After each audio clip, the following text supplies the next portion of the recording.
गाडगीळ आणि sons limited 1832 पासून। दिल्ली स्फोट प्रकरणी डॉक्टर परवेज अन्सारीला अटक। उत्तर प्रदेश एटीएसची मोठी कारवाई। सूत्रांची माहिती, परवेज अन्सारीनं एका आठवड्याभरापूर्वीच इंटिग्रल युनिव्हर्सिटीचा राजीनामा दिला होता। सूत्रांची माहिती, डॉक्टर परवेज हा अटकेत असलेल्या डॉक्टर शाहीनचा धाकटा भाऊ। फरीदाबादमध्ये अटक झालेल्या डॉक्टर शाहीनचं महाराष्ट्र कनेक्शन। शाहीननं महाराष्ट्रातल्या तरुणासोबत लग्न केलं होतं, तर 2015 साली तिचा घटस्फोटही झाल्याचं समोर। दिल्ली स्फोट प्रकरण केंद्रीय गृहमंत्री शहांनी एनआयएला सोपवलं। दिल्ली स्फोट प्रकरणाचा तपास लवकरात लवकर करा, शहांच्या सूचना। एनआयएकडून तपास ताब्यात घेतल्यानंतर कागदोपत्री प्रक्रिया सुरू। दिल्लीत स्फोट घडवणाऱ्यांना सोडणार नाही, दोषींना कठोर शिक्षा दिली जाईल। दिल्ली स्फोटाच्या घटनेनंतर पंतप्रधान मोदींचा इशारा। दिल्ली स्फोटातील 42 अवशेष फॉरेन्सिक टीमनं जमा केले। स्फोटातील I-20 गाडीचे टायर, चेसिस नंबर, सीएनजी सिलेंडरसह बोनेटचे काही भागही फॉरेन्सिक टीमने जमा केले। अवशेषांची तपासणी सुरू। दिल्लीतील कार स्फोट प्रकरणी आज महत्वाची बैठक होणार। पंतप्रधान मोदींच्या अध्यक्षतेखाली बैठक पार पडणार। स्फोट प्रकरणातील तपासासंदर्भात माहिती दिली जाणार। पंतप्रधान मोदी सध्या भूतान दौऱ्यावर। दिल्लीतल्या स्फोटामध्ये व्हाईट कॉलर मॉड्यूल कनेक्शन स्फोटाळी उमर आदिल, मुजम्मिलसह शाहीन आणि उमुद्दीन या 5 डॉक्टरांचा संबंध असल्याचंही समोर।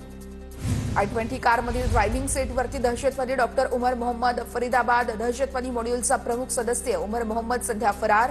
कारमधील मृत प्रवाशाची DNA चाचणी करून तो उमर आहे का याची पुष्टी केली जाणार। तपास यंत्रणा शोध घेत असल्याच्या भीतीने उमरने ब्लास्टचा कट रचला। कारमध्ये डेटोनेटर लावून उमरने स्फोट घडवून आणला। सूत्रांची माहिती, उमरच्या आईला आणि मोठ्या भावाला पोलिसांनी ताब्यात घेतलं। काही दिवस मी लायब्ररीत असल्यानं आता कॉल करू नको, उमरनं आईला कॉलवर सांगितल्याची उमरच्या वहिनीची माहिती। उमरनेच I-20 कारचे पैसे दिल्याची माहिती। दिल्ली स्फोट प्रकरणी उमरच्या 2 भावांची चौकशी। उमरच्या भावाकडून 18 मोबाईल जप्त। सूत्रांची माहिती, दिल्ली स्फोट प्रकरणातील कार आमची नाही, आमची गाडी अजूनही घरातील पार्किंगमध्येच आहे, उमरच्या परिवाराचा दावा। तारिक पुलवामाचा रहिवाशी असल्याची माहिती। I-20 कारचा सध्याचा मालक पुलवामाच्या शंभुरा गावचा तारिक असू शकतो। सूत्रांची माहिती, पुलवामाचा स्फोटाशी काही संबंध आहे का याची पोलिसांकडून चाचपणी सुरू। दिल्ली स्फोटातील मृतांना आणि जखमींना सरकारकडून मदत जाहीर। मृतांच्या कुटुंबियांना 10 लाख आणि कायमचा अपंगत्व आलेल्यांना 5 लाखांची मदत। गंभीर जखमींना 2 लाखांची आर्थिक मदत जाहीर। जखमींच्या उपचारांची संपूर्ण जबाबदारी दिल्ली सरकारनं घेतली। दिल्ली स्फोटातील गुन्हेगारांना सोडणार नाही, दिल्ली स्फोटानंतर राजनाथ सिंह यांची प्रतिक्रिया। स्फोटात अमोनियम नायट्रेट, फ्युएल ऑइल तसेच डेटोनेटरचाही वापर झाल्याचं समोर। प्राथमिक तपासात संपूर्ण माहिती उघडकीस। दिल्ली ब्लास्ट प्रकरणातील गाडीचा नवा व्हिडिओ समोर। पीयूसी चेक करत असताना गाडीमध्ये 3 लोक असल्याचं व्हिडिओतून समोर। दिल्लीतील I-20 कारमध्ये आत्मघाती हल्ला झाल्याची शक्यता। स्फोट होण्याच्या 3 तास आधी I-20 कार सोनहरी मस्जिदजवळ पार्किंगमध्ये उभी होती। पार्किंगमधून कार बाहेर पडल्यावर अवघ्या 4 मिनिटांनंतर स्फोट। महाराष्ट्र दहशतवाद विरोधी पथकाची मुंब्र्यामध्ये छापेमारी। महाराष्ट्र एटीएसकडून मुंब्र्यातील 2 जणांची कसून चौकशी। मुंब्रा भागातील 4 घरांवर महाराष्ट्र एटीएसची छापेमारी। भारतातील सर्व विमानतळांवरती सुरक्षा वाढवण्यात आली। विमान प्रवाशांना प्रस्थानाच्या किमान 3 तास आधी विमानतळावरती पोहोचण्याच्या सूचना। चेक इन बॅगेज व्यतिरिक्त 7 किलो वजनाची बॅग, फक्त एक हँडबॅगच घेऊन जाण्याची परवानगी। दिल्लीतील स्फोटानंतर राज्यभरातील धार्मिक स्थळांवर देखील सुरक्षेत वाढ। शिर्डीतील साई मंदिर परिसरामध्ये अतिरिक्त सुरक्षा तैनात। पोलिसांकडून वाहनांची कसून तपासणी।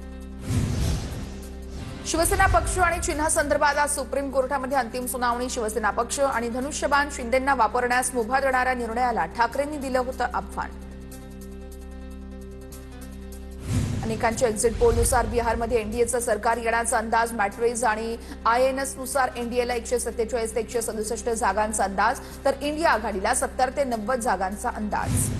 चाणक्य स्ट्रॅटेजीज पोलनुसार एनडीएला 130 ते 138 जागांचा अंदाज, तर इंडिया आघाडीला 100 ते 108 जागांचा अंदाज।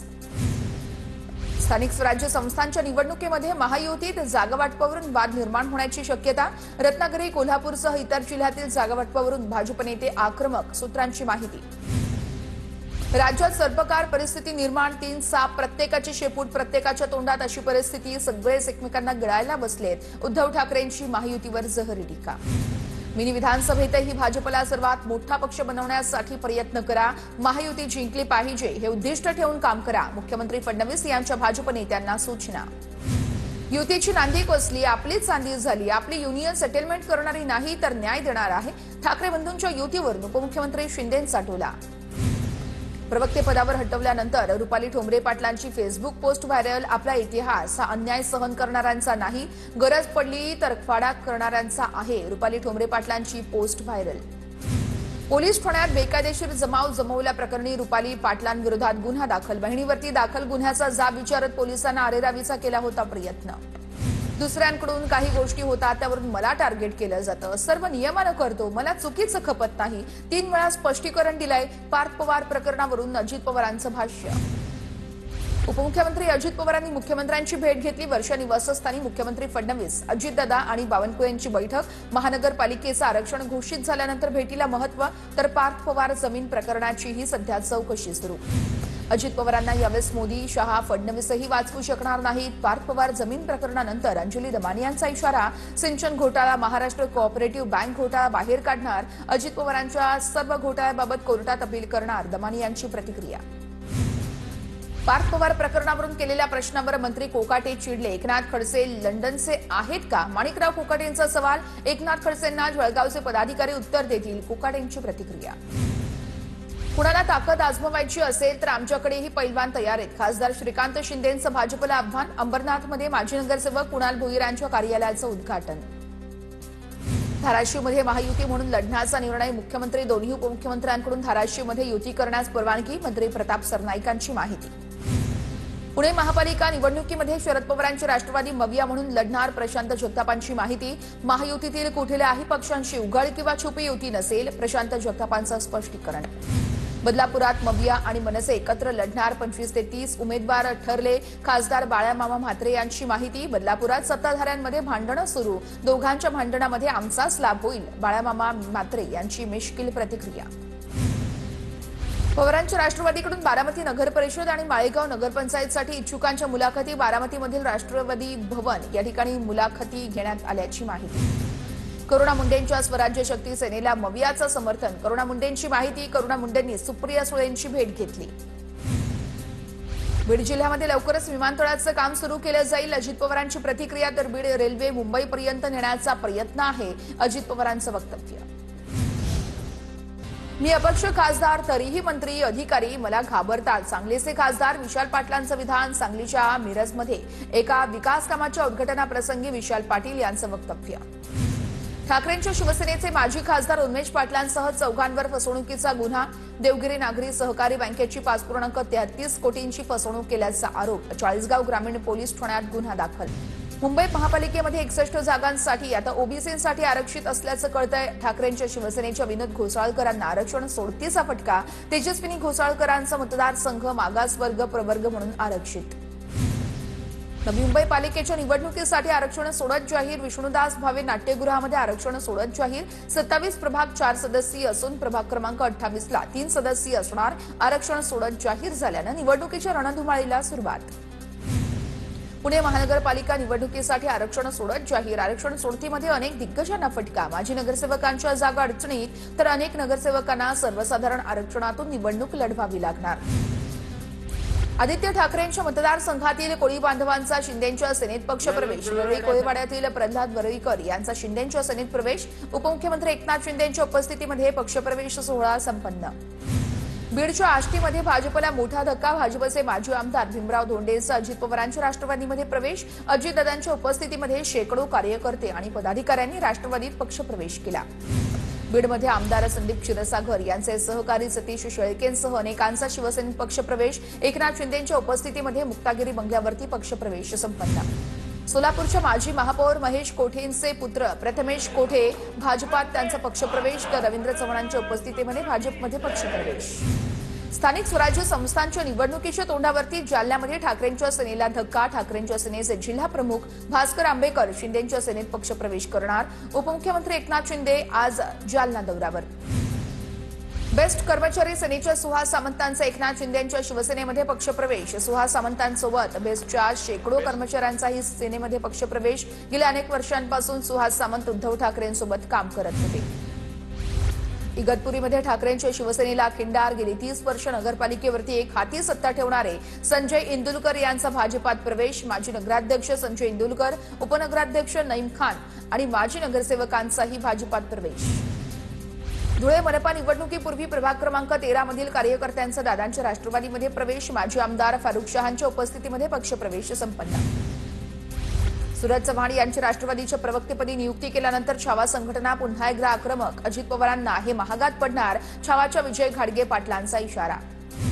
परोळा एरंडोल नगरपरिषद निवडणुकीसाठी भाजप आणि शिंदेच्या शिवसेनेची युती. मंगेश चव्हाण आणि अमोल पाटलांकडून घोषणा. मात्र युतीत अजित पवारांच्या राष्ट्रवादीला डावलण्यात आल्याचीही चर्चा. कामशेतमधील वारकरी दिंडी अपघाताची एकनाथ शिंदेंकडून दखल. शिंदेंनी व्हिडिओ कॉलद्वारे सर्व जखमींसोबत संवाद साधला. अपघातग्रस्त वारकरी बांधवांवरती निःशुल्क उपचार केले जाणार. वाहनानं धडक दिल्यानं दिंडीतील वारकरी हे जखमी झाले होते. घायवळ टोळीवरती तिसऱ्यांदा मकोका. निलेश घायवळ, सचिन घायवळसह टोळीवरती मकोका लावला. तर ऍडजंक्ट कंपनीकडून खंडणी उकडण्याच्या प्रकरणामध्ये मकोका लावल्याची माहिती. 6व्या राष्ट्रीय जल पुरस्कार 2024 मध्ये महाराष्ट्र सर्वोत्तम. राष्ट्रीय जल पुरस्कार 2024 मध्ये महाराष्ट्र राज्याला देशातील सर्वोत्तम राज्य म्हणून घोषित. उपमुख्यमंत्री एकनाथ शिंदे यांची ट्विट करत माहिती. शिवडी काळा चौकी प्रभाग क्रमांक 206 खुल्या प्रवर्गासाठी जाहीर. शेकडो नागरिकांकडून ठाकरेंच्या शिवसेना शाखेत येत सचिन पडवळ यांचं अभिनंदन. सामाजिक प्रश्नासाठी धनंजय मुंडेंसोबत भेट व्हायची. दादा गरडसोबत कोणताही संबंध नाही. जरांगेंच्या हत्येचा कट रचल्याचा आरोप होत असलेल्या कांचन साळवीची प्रतिक्रिया. सरपंच संतोष देशमुख हत्या प्रकरणाची सुनावणी पुढे ढकलली. पुढील सुनावणी 27 नोव्हेंबरला होणार. आरोपी विष्णू साठे याच्या जामीन अर्जावरती सरकारी पक्षाच्या वतीनं लेखी म्हणणं मांडलं जाणार. पुण्यातील कोथरूडमधील मुलींना मारहाण प्रकरण. पुणे पोलिसांना भोवलं. महिला पोलिसांवरती गुन्हा दाखल करण्याचे पुणे जिल्हा सत्र न्यायालयाचे आदेश. 3 तरुणींना कोथरूड पोलिसांनी जातीवाचक शिवीगाळ, मारहाणही केली होती. पुण्यातील स्वारगेट चौकात मराठा समाज बांधवांचं आंदोलन. मनोज जरांगेंच्या घातपाताच्या प्रकाराचा आंदोलकांकडून निषेध व्यक्त. घातपाताच्या प्रकाराची चौकशी करण्याची आंदोलकांची मागणी. सज्जाद मुघल पठाणचे शिक्षेविरोधातील अपील. मुंबई उच्च न्यायालयानं फेटाळलं. मरेपर्यंत जन्मठेपेची शिक्षा कायम ठेवली. मृत्यूदंडाची शिक्षा देण्याची पीडितेच्या कुटुंबियांची मागणी. मुंबईतील 4 विभागामध्ये शुक्रवारपासून 22 तास पाणीपुरवठा बंद. पाण्याचा काटकसरीनं वापर करा. महापालिकेचं नागरिकांना आवाहन. 15 नोव्हेंबर सकाळी 8 वाजेपर्यंत पाणीपुरवठा बंद असणार. मीरा भाईंदर महानगरपालिकेच्या निवडणुकीची तयारी अखेर सुरू. आयुक्त राधा विनोद शर्मा यांच्या हस्ते प्रभागनिहाय आरक्षण सोडत जाहीर. 95 जागांपैकी 48 जागा महिलांसाठी राखीव. नंदुरबार जिल्ह्यामध्ये होणाऱ्या नगरपालिकेच्या निवडणुकीसाठी एकही अर्ज नाही. राजकीय पक्षांकडून उमेदवारांची यादी प्रसिद्ध केली नसल्यानं एकही उमेदवारानं उमेदवारी अर्ज भरला नाही. अहिल्यानगरच्या पारनेर नगरपंचायतीच्या नगराध्यक्षपदाचा पदभार मवियाच्या डॉक्टर विद्या कावरे आज स्वीकारणार. कावरे यांचा 11 विरुद्ध 6 मतांनी विजय. नगराध्यक्ष नितीन अडसोड यांच्या राजीनाम्यानंतर पद होतं रिक्त. वाशिम कृषी उत्पन्न बाजार समितीमध्ये 35,000 क्विंटल सोयाबीनची नोंद. 18,000 क्विंटलची मोजणी पूर्ण. तर पिंचवाई सोयाबीनला 6,000 ते 8,500 रुपयांचा दर मिळत असल्याची माहिती. अमरावती कृषी उत्पन्न बाजार समितीमध्ये सोयाबीनची आवक वाढली. नाफेड अंतर्गत सोयाबीन खरेदी सुरू न झाल्यानं शेतकऱ्यांना हमीभावापेक्षा कमी दरात सोयाबीन पिकावं लागतंय. नंदुरबार जिल्ह्यातील कांदा उत्पादक शेतकरी अडचणीमध्ये. कांद्याला अवघ्या 10 रुपये किलोचा दर. कांद्यासाठी योग्य हमीभाव ठरवून देखील शेतकऱ्यांची यावेळेस मागणी. धुळे कृषी उत्पन्न बाजार समितीमध्ये विक्रमी कांद्याची आवक. कांद्याला 700 ते 800 रुपये क्विंटलचा दर. शेतकऱ्यांकडून नाराजी व्यक्त. साताऱ्याच्या पुसेगावमध्ये जुन्या बंद इमारती ग्रामस्थांकडून स्वखर्चानं पाडण्यास सुरुवात. याच जुन्या इमारतींबाबत सर्व पक्षीयांनी आंदोलनाचा इशारा दिला होता. मात्र प्रशासन दुर्लक्ष करत असल्यानं ग्रामस्थांकडून स्वखर्चानं इमारती पाडण्यास सुरुवात. नांदेड जिल्हाधिकारी कार्यालयासमोर मराठा समाजाचं धरणे आंदोलन. आंदोलकांकडून जरांगे पाटलांच्या हत्येचा कट रचणाऱ्या आरोपीला शोधण्याची मागणी. आंदोलनात मराठा समाज बांधवांचा मोठ्या प्रमाणात सहभाग. उरुळी कांचन ते तळेगाव प्रस्तावित रेल्वे लोहमार्गाला खेडच्या 12 गावातील शेतकऱ्यांचा तीव्र विरोध. सरकारनं विश्वासात न घेतल्यास पुढील काळात तीव्र आंदोलन करण्याचाही शेतकऱ्यांचा इशारा. ठाण्यातील कशिश पार्क बांधकाम सुरू असलेल्या इमारतीच्या प्लास्टिक सेफ्टी नेटला आग. अग्निशमन दलाच्या जवानांकडून आगीवर नियंत्रण मिळवण्यामध्ये यश. पूना गाडगीळ आणि सन्स लिमिटेड 1832 पासून